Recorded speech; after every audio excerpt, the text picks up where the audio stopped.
After കിന്നാര തുമ്പിയിൽ എനിക്ക് 5 days 20,000 rupees ആയിരുന്നു remuneration. But that was A huge bloody hit. അതിനുശേഷം I think it's കാതര ചെയ്യുമ്പോൾ per day, അത് 10 days shooting ആയിരുന്നു, പെർ ഡേ 10,000 rupees. നെക്സ്റ്റ് തങ്കത്തോണി എണ്ണത്തോണി ഏതോ ഒരു ഫിലിം വന്നു. ഇപ്പൊ ഞാൻ പറഞ്ഞു 10 days ആഴപ്പുള്ളാളും ഉണ്ടായിരുന്നു. ഞാൻ പറഞ്ഞില്ല എനിക്ക് ചെന്നൈ പോകണം, ഇവിടുത്തെ ഫുഡ് സെറ്റ് ആവുന്നില്ല, എനിക്ക് ചെന്നൈ പോയിട്ട് 3 നാൾ നിന്നിട്ട് പിന്നെ റിട്ടേൺ വരാമെന്ന്. അപ്പോൾ അവർ പറഞ്ഞു ഇല്ല നമ്മൾ ഉദയ സ്റ്റുഡിയോസിലാണ് എൻ്റെ താമസം ഉണ്ടായിരുന്നു. Then I said, okay, 3 days. അവർ പറഞ്ഞു ഇല്ല പോവരുത്, please you complete the shooting and go. This is all real, okay?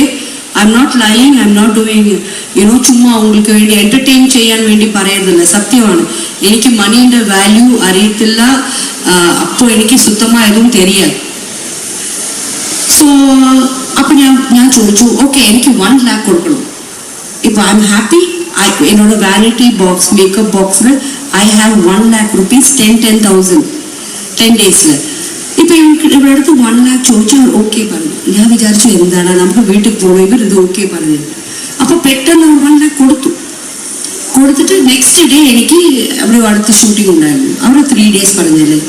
അപ്പോൾ 3rd day ഇത് കഴിഞ്ഞ ശേഷം 4th day they gave me flight tickets. I said, what? Flight tickets? Oh my God, that's nice. And then പോണ മുമ്പ് extra 2 lakhs കൊടുത്തു. അവർ വിചാരിച്ചു ഞാൻ ചോദിച്ചത് പെർ ഡേന് 1 lakh.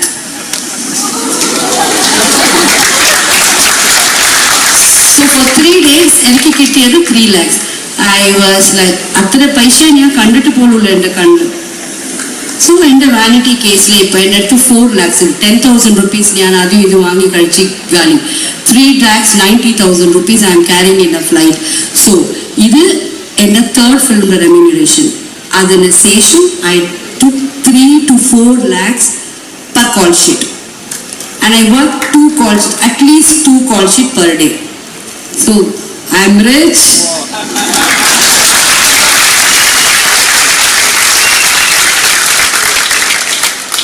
ഈ ഒരു ഫിലിമിന് കോൺട്രാക്ട് സൈൻ ചെയ്തിട്ട് കുറേ ഫിലിംസിൽ അതേ ബിറ്റുകൾ യൂസ് ചെയ്യാറുണ്ടെന്ന് കേട്ടിട്ടുണ്ട്. Have you ever felt that you have been exploited in any which way? Yes, too many. Because എനിക്കപ്പോൾ Malayalam ഇത്രയും അറ്റ്ലീസ്റ്റ് ഇപ്പോൾ സംസാരിക്കാറ് പോലെ ഫ്ലുവൻ്റ് ആയിട്ട് അറിയില്ല.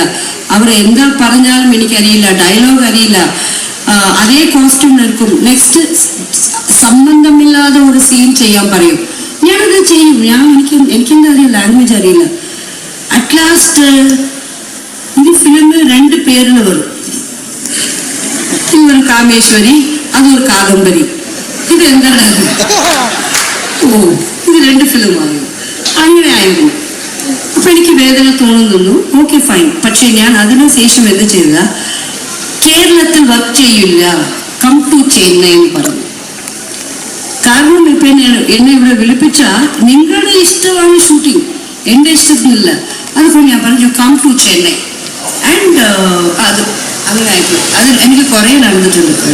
And I have around 70-65 chicks bounce ആയ ചിക്സ്. Bad experience. അതിനുശേഷം ഞാൻ ചിക്സ് വാങ്ങുന്നില്ല. Keep cash, they need those. നമ്മുടെ ടോപ്പിക് വിഷയം സദാചാരം ഒരു മിഥ്യ ഒന്നാണ്. Meaning I would like to know what's your take on morality. What is your take on that? What's your opinion about morality? Oh, that's great. She says she doesn't know the meaning of morality. That by itself I think is a big statement.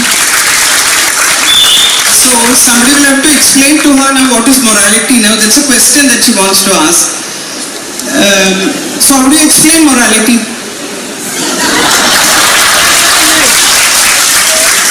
You know English, I know Tamil. So explain what is the meaning of, what is Sadacharam? Sadacharam, endari adu Sadacharam? Ninakku ariyille. That explains it.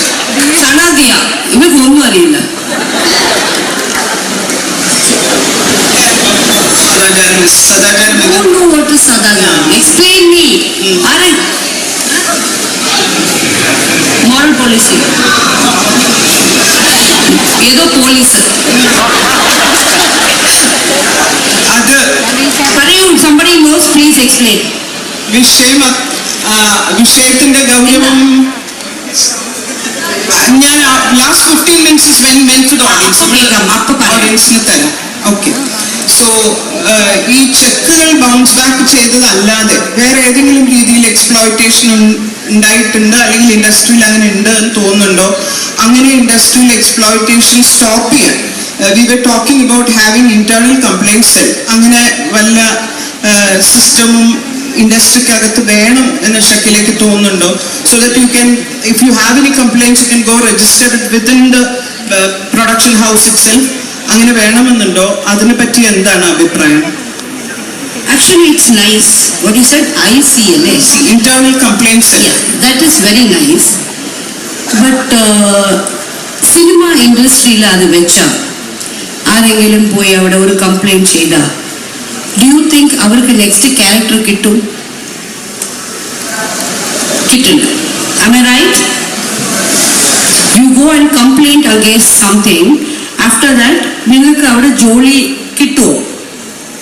പറയൂ, നിങ്ങൾ തന്നെയാണ് ചോദിക്കുന്നത്. No. അല്ലല്ല. So, it's no use, particularly in cinema industry. Okay. And ഇതിന് ശേഷം, if not this, now we are talking about Me Too.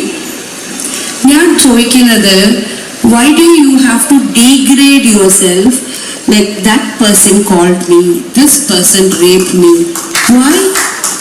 What is the use after the thing has happened? What is the use you complain about things? But the offender should be punished. Okay.